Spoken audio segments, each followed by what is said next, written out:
For sharing your lunchtime with us while I pull up my screen here.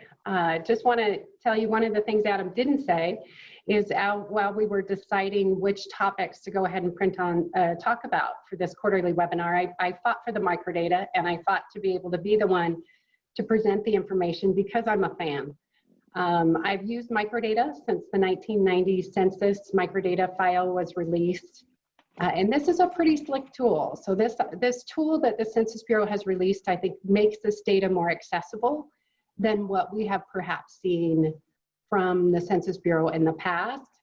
So let me get the slideshow started. There we go. And so this afternoon, what we want to go through, what I hope to cover is first, what is microdata? When should you use the microdata? And then we'll go to data.census.gov and walk through a couple different examples. The first example that I have here is the Hispanic population ages 50 and over. And the reason I chose that specific example is because the Census Bureau also has recorded webinars on how to access this particular microdata explorer. And that's the one they used. And I don't know if your learning style is anything like mine, but sometimes if I hear it twice and hear it from a couple different presenters, I'm going to pick up maybe more from one person than another. So I would encourage you, it's the Census Academy. If you haven't been there before, Google that, and there are plenty of other resources available also. And then the second example that I chose was one that was significant for us.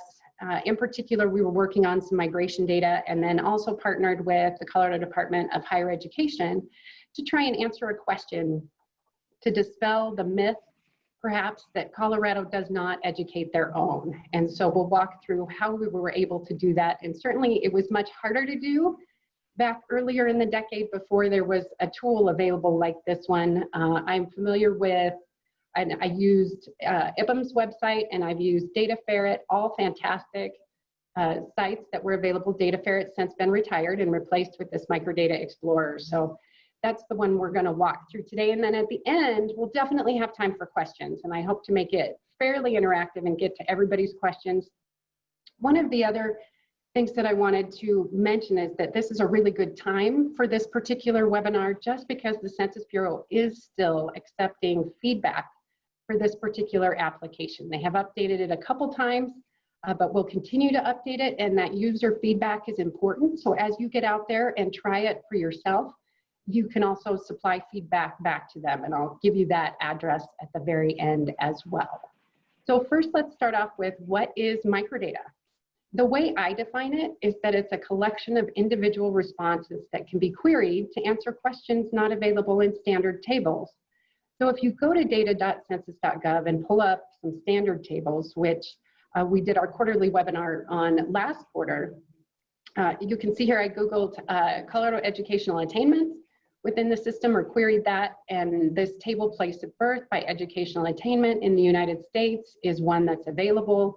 And so many of you are likely familiar with what that looks like. If we were going to dig into the microdata, what's behind the microdata application, we would see something like what I have on the right-hand side of your screen, which each one of those lines actually represents an individual person. The first column is the person weight. So when the Census Bureau then takes those survey responses and weights them to represent the entire population, this particular individual was weighted 26 times. I happen to know they were born in Colorado. They're 26 years old. They have a bachelor's degree, and they currently live in Colorado. And so how do I know that, right? How do you find out what that is? If you go to the Census Bureau's PUMS technical documentation, and this is something that I recommend that folks do who are interested, if you have a question that you don't think is going to be in a standard table or that doesn't exist in a standard table, I always download the PUMS technical documentation. When you get to this page, the URL is at the top of this, but at the same time, anytime I've ever Googled PUMS technical documentation, this is the only page I've ever been taken to. And as you scroll down that page, you'll see what I show on the left-hand side of my screen, which is the PUMS data dictionary. And there are several different links and forms that you can download that information from. And so I always pull the most recent or the year that I think I'm going to want in terms of that data dictionary. And then the image on the right is what's contained within that. So we can see that the variable SCHL, which we saw in the example I had on the chart, represents educational attainment. And then the pieces that are available, the levels of educational attainment that are available in that PUMS data are the ones that are listed. And we'll note that if we look down that list at number 21, represents a bachelor's degree. And so that's how you can decode that. But to find what information is available, you can do it through the Microdata Explorer that we're going to walk through. I just find it easier to do straight through the technical documentation. And then you're able to get every variable that's available and every item that's available within each variable at one time. So when should you use microdata?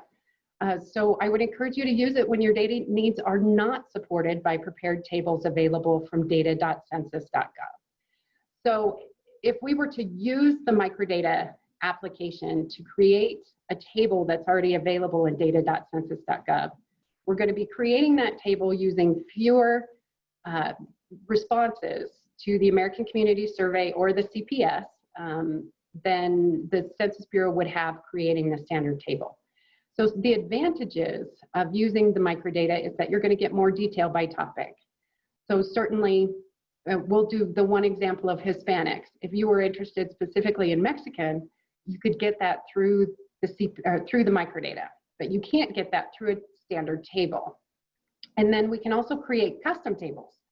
So one of the things that, a request that I had once from CDPHE, they were interested in women of childbearing age and their poverty rate. And that's not a standard table. You can get poverty rate by certain age groups, but not poverty rate for females of certain age groups. And so this application is going to allow you to do those cross tabulations that aren't currently available on the standard tables. Some of the limitations to using the microdata is certainly that there's less geographic detail available. So we won't be getting any place data from this application, and so we'll go through what geographies are available here in just a minute, and then less accurate estimates. And what I mean by that are just larger margins of error. So if we did create that table that I showed earlier, that is a standard table, but then created it the same thing using the microdata, we would end up with a larger margin of error just because the Census Bureau, according to the Census Bureau, about 2/3 of the survey responses that they receive that are included in those standard tables are available through the microdata application. So you're querying 2/3 of the responses that the Census Bureau got. So anytime your data is available in a standard table, you want to use the standard table. And just know that your margins of error are going to be larger than the margins of error within those standard tables when you do a query. So those available geographic areas, so the two surveys that are available in this microdata application are the American Community Survey and then the Current Population Survey. For the ACS, they have national, region, division, state, and then public use microdata areas, which we'll talk about in just a second. And then the CPS has data for the nation and the state, as well as some county data, but it's really quite limited in terms of the counties that are available from the CPS. So what is a public use microdata area? So this is an area with at least 100,000 persons within it. So that's the lowest threshold that you can have. And we tried to create the ones for Colorado as close to 100,000 as possible because we wanted as many areas as we could define. They're created out of contiguous boundaries. And so the boundaries that we used in the creation of them were county and tract level. They're defined after each decennial census. So the PUMAs that are available to us today were defined just after the 2010 census. So they include areas that had at least 100,000 persons in them just following 2010. So this is a program that was run through our office. It's run by each state data center, which we happen to be the designated Census Bureau State Data Center in Colorado. But we partner with as many people as we can in defining this. So in Colorado, Denver Regional Council of Governments defined their own for the counties within their region. And North Front Range, MPO, defined them up in Larimer and Weld County. And then Pikes Peak Area Council of Governments defined the PUMA boundaries for El Paso and Teller County.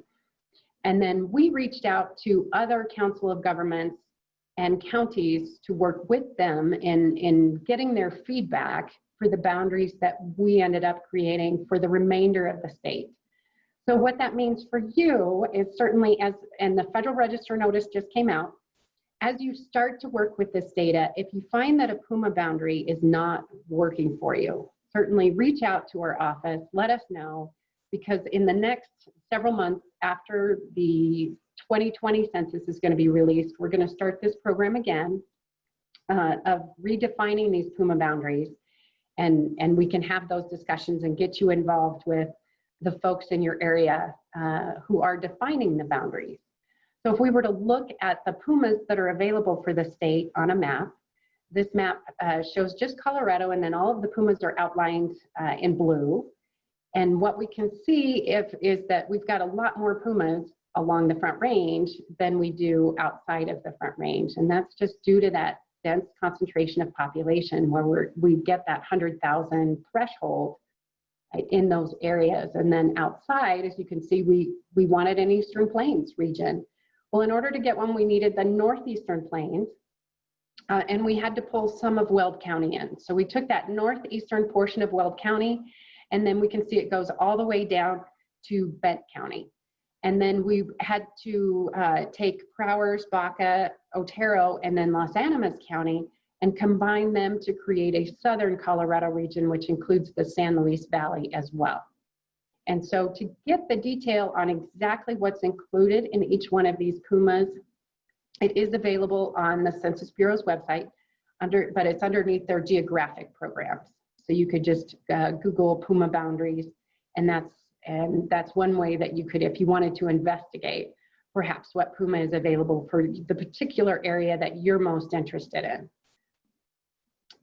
And so now we can just go to that application. We're going to run through that example. So as I mentioned, I'm going to do male Hispanic population age 50 plus. When we look at the standard table, which I have on the left-hand side of the screen, and you can see we've queried Colorado Hispanic age, you can get sex by age for Hispanic or Latinos in the standard tables, but you could see that we would be able to add up and do a 45 and over population or a 55 and over population using those standard tables. So in this case, we want the 50 plus. So we don't have a standard table that includes the 50 plus, so that's why we're going to use the microdata to do it. And also the Census Bureau notes that this particular microdata application works best with Google Chrome. So if we go over to Google Chrome, this is data.census.gov, which I'm sure many of you are familiar with seeing. And if we scroll down, you can see we've got the tables available, profiles, but then we get to the microdata application. So when we click on that Explore Microdata, the first page we come to allows us to select our data set and our vintage. And in this case, I'm going to want the information from the public use microdata sample, and I'll go ahead and select the 1 year. And then I want the most recent, and you can see what years are available. And I'm just going to pull 2018. And then our next screen that it brings us to is the screen where we're going to select our variables, our geographies, and we're going to be able to create our table layout. So for this one in particular, we want Hispanic males age 50 plus. And we can see the list of variables that are available and scroll through it. But I find this really not an easy way to figure out exactly what's out there. And that's why I use the technical documentation. So it's not necessary that you download the technical documentation in advance. I just think it's a little bit easier, but we know we need that age category. So I'm going to select it. And you'll notice we get a bar at the top, which says this variable is continuous. And so we're going to need to create groups to use it, just because any table that you select, given that it has, ranges from 0 to 99, it's top coded at 99, is going to be a little too much information on one table. And so we'll create groups out of that a little bit later. Then we also need to identify males. So you can type in this box right here, and it's going to give you the variables that are available with that particular word in them. And so that is going to give us, we chose sex so that we get the male population. And then I need Hispanic. And so type that in and I can get the Hispanic recode. And so you can see up here we have 3 variables that we've added to our data cart. And now we're going to select our geographies. So as I mentioned, we'll go ahead and go to Colorado. If I wanted to select one of those public use microdata areas, I would do that here, and you can select Colorado, and you can see the list. There is a descriptive list of the public use microdata areas that are available, and we saw on that map earlier, Eastern Plains region, but we're gonna go ahead and just do this particular query at the state level. And then when we go to our data cart, we can see the 3 variables that we've selected over here. But as I mentioned, I really want a 50+ age group because we're trying to do males who are Hispanic, age 50+. So we're going to create a custom group and type in age 50+. And so I'm going to want to select everybody in here who is ages 50 through 99 is what you can see on this chart. And as I mentioned, it's top coded at 99. And what that means is that 99 actually includes 99, 100, 101, 102. Anybody who is above 99 is coded as age 99. So we want that 50 to 99. And so I am going to go ahead and, ooh, what happened there? Do I still have, did I open a new window? Okay. I'm sorry, I had to move the webinar, so I can just do this really quickly again. My apologies, but we'll be able to see me walk through it one more time. You know, this is what we want. Now we want age, sex, and we want Hispanic origin.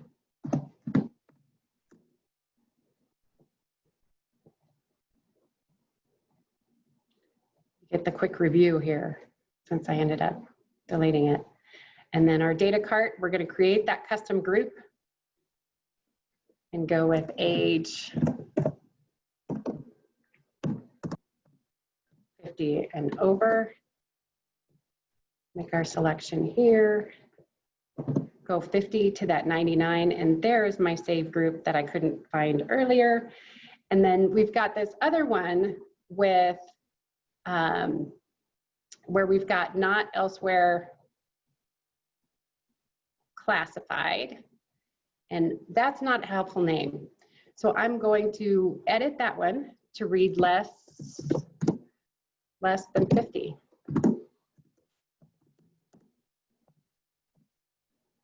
And I do want to include everyone between the ages of 1 and 49, and then our 0-year-olds as well. And I will save that group. And then when we look at our sex, we only want males. So I'm just going to exclude the females and include male only.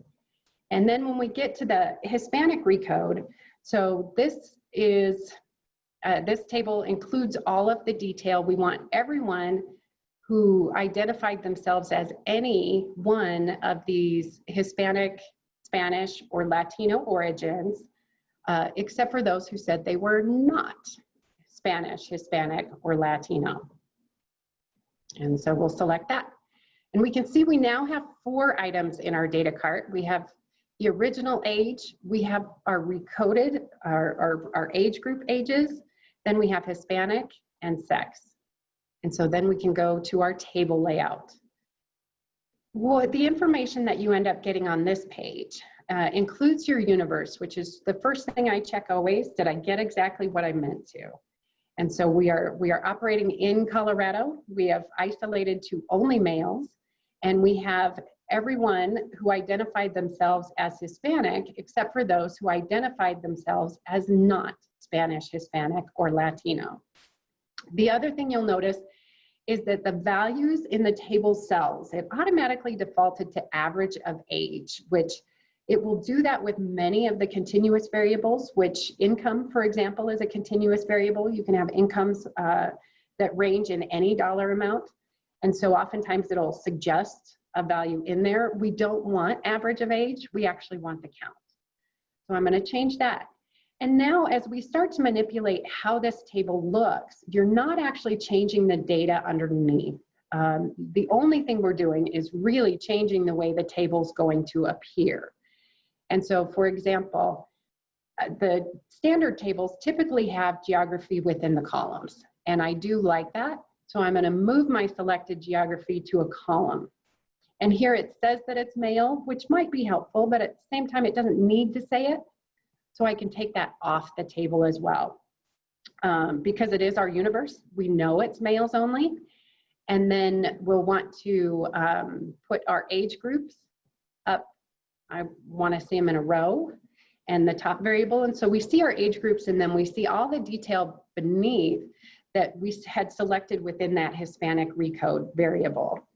But I don't need all that detail. I want the Hispanics as a total. And so I can just move them off the rows so that they're not appearing on the table, but they are still within our universe. And now this is the table that I want to see for Colorado. How many of those Hispanics are over age 50 versus those that are less than age 50? And so when I click on view that table, it's going to take me to another screen where the table is. And so we can see here there were 632,000 male Hispanics in the state down here in this corner, and 115,135 of them were ages 50 and over. Here we can manipulate the table a little bit. So if we wanted to put, if we changed our minds and decided we want sex up in the column and we want to see the word male at the top because we might be sharing this with someone else who might not check the universe, we can do that, or we can put it back down. You can continue to manipulate the table here. The other thing that I appreciate is we've got this PUMS person weight. This is saying that we want those individual survey responses weighted to represent Colorado's population as a whole. We can also select the unweighted. So we can see how many respondents we're actually viewing. So there were 4,579 male Hispanics in the state whose responses are included in the data set that we just queried. But they represent, when you weight them, 632,091. So I find that helpful sometimes, as in particular when I'm doing some cross tabulations that I may be worried, okay, maybe I've gone a little bit too far.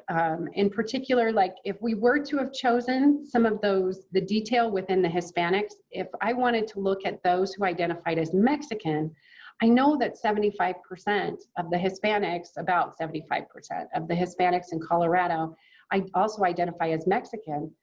I would feel probably okay with that. If I wanted to look at those who were perhaps Puerto Rican or other, less than 1% of the state's population identifies that way. And so we'd be looking at some very small numbers. So certainly when you see data, you get data back that maybe doesn't look reasonable to you, absolutely question it.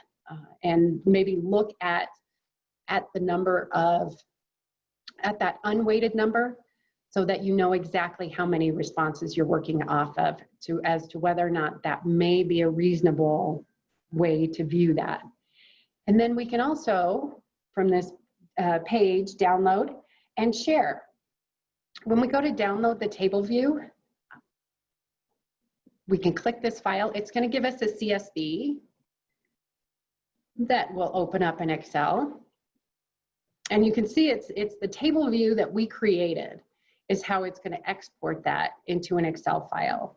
The other items that are available to you when you do that and go to this download area, you can see right here we can copy a bookmark. Now this one I really appreciate, because if I want to go back and do this again, or if I want to share this particular query with someone else, I can just copy that bookmark and paste it in an email and send it to them. And when they click that bookmark, they're going to go back to this table layout page where we set up our table. That's where it's going to open. And so that I think has some benefits, in particular if I'm saving a query and I want to do it, say, okay, I know I'm going to need this, and I'm going to need it as soon as they release the 2019 ACS one-year data. I can copy that bookmark, save it somewhere, open it up, and then the only thing I have to change when I get in that table layout is the year, and I'll be able to open the 2019 data. They also have available an API get query link and an API tabulate query link. The other item that you may notice they have available is extract raw data. And then you can just click on download again. And the one thing I have found that I have provided feedback on is if my query included grouping any of the variables, it doesn't actually let you download the raw data. You can download the table view, just not the raw. If I go back and ungroup any of that data, it's going to allow me to download the raw data. So I have submitted some feedback on that one. But if we wanted to start over, you can just click this microdata up here at the top, and it's going to erase everything that we did historically, or that we've just done, and you'll be able to start again. And so I want to move on really quickly to my second example. And that was that educational attainment question that we had in Colorado. And so the piece that we were interested in there was certainly we were doing some research on migration and looking at, and that's easy to do with some of those standard tables that you get. We can look at, you know, the ACS provides us with data on someone who just moved here and their educational attainment.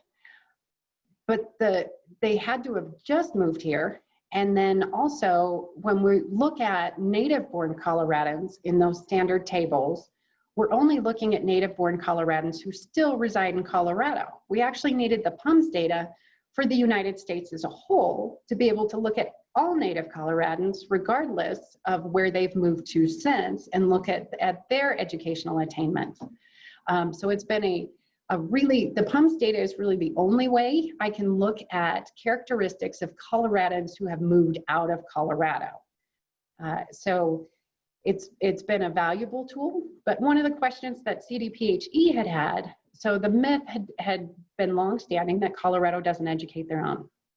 And when we look at the table on this chart, population age 25 plus with a bachelor's degree or higher, the United States shows 31.4% of the population has a bachelor's degree or higher. Colorado, it's sitting at 40.2%, and native Coloradans at 30.7%, so less than that national average. Colorado happens to be way up there. We have, it's one of our bragging rights, certainly. I'm certain you've probably heard that before. We rank second in the nation. We have ranked second for quite a long time. We're behind Massachusetts. If you throw Washington, D.C. in there, we become third. But if we just go with states, Colorado ranks second. But our question became, okay, one of the things we knew when we were doing some of the research on migration was that the propensity to move is higher if you have higher education to move across state lines than it is if you have a lower educational attainment level. And that makes some sense when you start thinking about opportunities that may be available for someone who has a higher level of education that might not be available to someone with a lower level of education. So the way we answered this question, and we'll go ahead and go back to the data set to query. So this time when I select the public use microdata sample, I'm going to go ahead and select the 5-year data. And the reason I'm doing that is because I know that educational attainment doesn't change much year to year. And that makes sense because we're looking at the educational attainment of everyone over the age of 25 who lives in Colorado. And if I think about it, next year, my educational attainment is going to be the same. And I'm still going to live in Colorado. And so it's not it doesn't fluctuate much, but you end up getting 5 times the data behind your request, because you're getting everyone who filled out a form for that 5-year period, as opposed to just the ones who filled out the form in 2018. So whenever it is available to you and a variable that you're not as interested in time or that doesn't change frequently over time, I would select the 5-year data, just because you're going to get a much smaller margin of error with it using 5 times the number of responses. So then we will go to the next page and get to select our variables. So in this case, We want that educational attainment variable, so I'm going to select it. And then we're going to need age, because I want to make it consistent with the tables that are available online. And then we are also going to select the educational attainment, place of birth.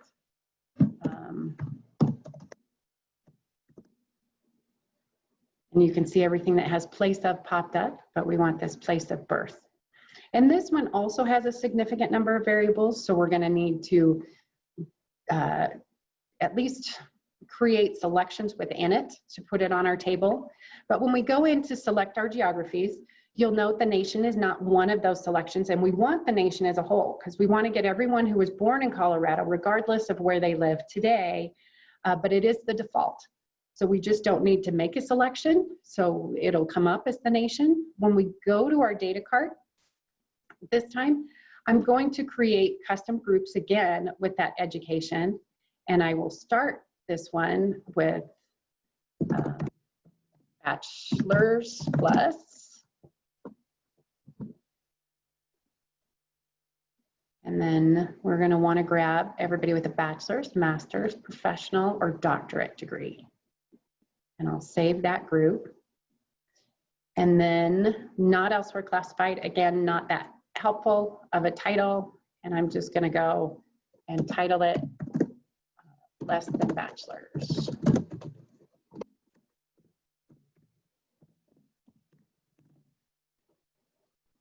And here we're going to want everybody who remains. So that's going to give us everybody all the way through 1 or more years of college credit, but with no degree. So we'll save that. And that becomes our, so we see the original educational attainment value there, and then we see our recoded one there. So now we have an extra variable. When we go to place of birth, we're only going to include those born in Colorado. And so we have all 50 states to choose from, in addition to the countries that folks can be available or can be from. And so you can see there was a total of 225 potentials. And so we've chosen that one. We only want the folks who were born in Colorado. And then in terms of age, we only want those 25 and over, just because we do not want to select folks who haven't yet completed their educational attainment. This will make it more consistent with some of those standard tables that are available, which is certainly what some of the items that we're comparing these two. And if anybody can figure out how it's easier to do it other than click on each one of these, let me know. I have yet to find a way to do it. But then, so you see we've chosen 75 of the potential 100 responses to that age question. And then we can go to view our table.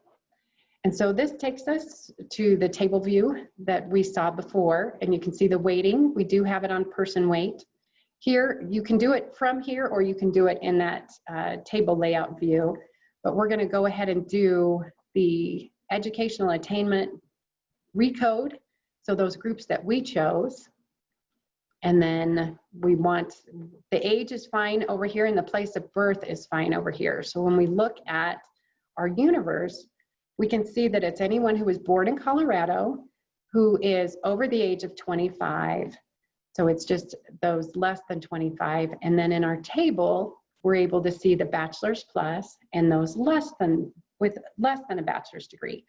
So there are 2,076,869 persons who were born in Colorado that live anywhere in the United States right now over the age of 25. So Colorado happens to be one of the least native states in the nation because we have a lot of movement. We have a lot of folks who move into the state, but we also have a lot of folks clearly who move out of the state. And so if we do that map, which I'm not doing in my head, I have actually downloaded the table and done it in an Excel file, that would work out to be 34.2% have a bachelor's degree or above. And so what we can see from this table is that the native Coloradans, so the folks who were born in Colorado, 34.2% of them over the age of 25 have a bachelor's degree or above, which is actually higher than that national average. So Colorado certainly does educate its own. We actually do a better job than the national average as a whole. But Colorado has extremely high educational attainment, and that makes sense when you put it in the context of our jobs, right? We rank 5th. In terms of jobs that require higher education in the nation. And certainly one thing we know about migrants to Colorado are that the majority of them move to Colorado for a job. And so when they're moving here for those higher education attainment opportunities, and we also have a wonderful, university presence within the state, this is an attractive place to come to. So certainly not as high as what Colorado ends up as once we get all those other migrants with high education, but higher education strength nonetheless. So now we have the opportunity to answer any of the questions that you might have. Certainly, I've put mine and Adam's contact information. As you use this, if you have any questions, don't hesitate to reach out and give us a call. We're happy to walk you through it. The technical documentation that I mentioned, which is sort of my first go-to when I start thinking about queries, so then I can see if the data that I would need to create it is actually available. There's that link. And then the Census Academy, which I mentioned, they also record several webinars on how to use data.census.gov, and they have one for this particular application as well, walking through that Hispanics age 50 plus. And then here's the link to the Census Bureau's feedback on the Microdata Explorer. So I'm going to go ahead and stop sharing my screen so that anyone who has questions is welcome to, or I guess Adam, if we have some. Great. Thank you, Cindy. If you have a question, please enter it into the chat. We don't have any questions right now, so I guess I'll ask one. How do you generate margins of error with this tool? Okay, thank you. And that is not currently something that's available within the tool itself. And so that's something that I certainly provided feedback on to them. Their hope is that the tool will at some point be able to provide those margins of error, but it doesn't as of yet. And so certainly to the extent you are interested in preparing a table using the margins of error, give us a call. We can help you do that, but we're going to need to do that using a different tool. Okay, here we go. Here's a question. What would you say is the learning curve to feel fully confident working with this microdata? Well, I can tell you, so like I said, I've been doing it for 20 years, but the way I still, to this day, go back and check myself. So if I'm doing a cross tabulation, like I mentioned, females of childbearing age and looking at their poverty rate, I absolutely just go back and compare a standard table and think about, okay, so I've got this particular age group and its poverty rate. Now I'm saying females and their poverty rate. How do those two compare? And that gives me a lot of confidence when I've done one that I've done it correctly and that I'm getting the results that I think that I'm getting. So I do highly recommend comparing to standard tables that might have the pieces and parts of the cross tabulations that you might do to be able to give you a little more confidence in terms of working with the data. But other than that, I think this one is much more accessible. And I do want to tell you all, and I have to share this, Tracy. Tracy sent me a note. So I mentioned I wasn't sure, I have to click on every single one of those age groups, and she has cracked that code. She said if you click on the first row, then shift click on the last row that you want checked, it works. So it's going to uncheck all of those and you don't have to click 24 times like I did. So thank you for that, Tracy. Okay. So there was a question here about, is there a way to compare microdata across states without separately pulling the data for each individual state? And absolutely yes. So the way I would do it is when you go in and you select your geographies, you know, I selected Colorado, but I would select all states and then go ahead and do your query. And then on your table, when you're creating your table, you can make those states column views, and then you'll be able to have the exact same table that you're going to see across states, where you can make states your rows and then your variables as your columns. So whichever way you prefer to look at it and how you want to look at the data, but yes, you can absolutely select all states as you do this and just make them an additional variable, or create it as an additional variable. I just chose one state and Colorado, or the US as a whole, but if you click on each individual state, you can do it that way. Okay, are there any other questions? Okay, well, at that point, I want to thank everybody for spending their lunch hour with us. Or hang on one second, Adam. We did get one more that just popped there we go. From CC. She said, when selecting the vintage, are those years updated throughout the year? Or if I run it today, the numbers will remain the same in 6 months? If you select the vintage, it absolutely remains the same. So the 2018 vintage is going to be the same from now moving forward, because they will release a new vintage each year. So in the fall, in September, and I think, as from what I've heard, they're still on schedule to release the ACS data in September anyway. It'll be vintage 19. So those vintages don't change once they're vintaged. And so to get the updated data, you'd select the vintage 19 data. So I hope that answered that. But yes, thank you. And thank you, Adam. You can, my apologies. No, that's good you saw it. All right. So again, thanks a lot for spending your lunch hour with us. Just to give you some ideas about what's going to be coming up, our next quarterly webinar will be our annual conference, which is scheduled for November 2nd. We are still figuring out the details for that, and that information will be available in the September newsletter when we have all of our everything sort of laid out. This is a different year, and we think we're going to have things differently. And then beginning in January, we'll start up the next series of quarterly webinars. If you have any suggestions about a topic that you would like to have us discuss, please send me an email. My email is in the slides, and those will be up. Or you can send it to adam.bickford@state.co.us. Anything else? No, just thank you very much for attending, and our email addresses, reach out to us anytime. We always look forward to the conversation. All right, bye everybody. Bye.